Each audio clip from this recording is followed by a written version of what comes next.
देर आए दुरुस्त आए। आप सभी ने ये कहावत अवश्य सुनी होगी। इसका अर्थ है कि यदि किसी अच्छे कार्य को करने में देर भी हो जाए, लेकिन जब हमें अपनी गलती का एहसास हो और हम सही दिशा में कदम उठा लें, तो वो देर भी सार्थक बन जाती है। जीवन में कभी कभी परिस्थितियां हमें समय पर निर्णय लेने से रोक देती है, लेकिन इसका अर्थ ये नहीं कि हम हमेशा के लिए हार मान लें। सही समय वही होता है जब हम अपनी कमियों को पहचान कर बदलाव की शुरुआत कर दें।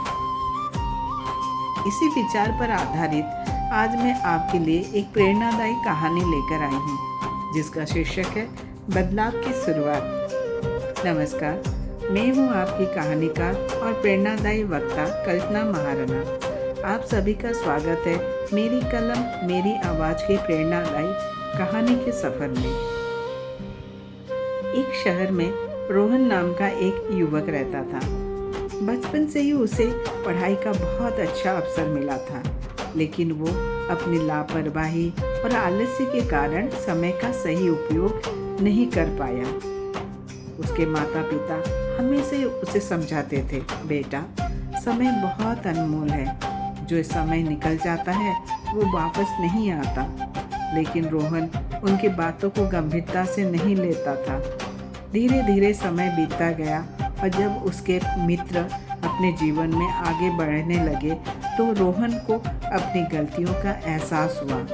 उसे समझ आया कि उसने अपनी क्षमता को आलस्य के कारण पीछे छोड़ दिया है। एक दिन उसने निश्चय किया कि अब वो अपने जीवन को बदल कर रहेगा।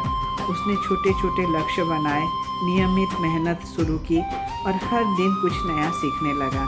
लोगों ने जब उसका बदलाव देखा तो आश्चर्य हुआ। जो युवक कभी समय की कीमत नहीं समझता था, वही अब अनुशासन और मेहनत का उदाहरण बन गया।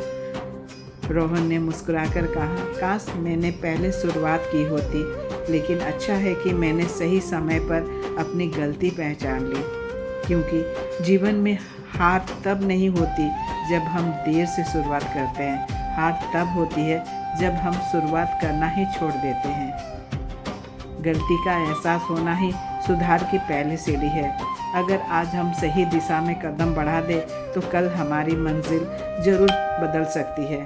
इसी प्रेरणादायी संदेश के साथ मैं कल्पना महाराणा आपसे विदा लेती हूँ। अगर आपको मेरी यह कहानी पसंद आई हो और इससे आपको कोई अच्छी सीख मिली हो, तो कृपया इसे लाइक करें, अपने प्रियजनों के साथ शेयर करें और मेरी कलम मेरी आवाज़ के इस प्रेरणादायी सफ़र से जुड़ने के लिए चैनल को सब्सक्राइब अवश्य करें।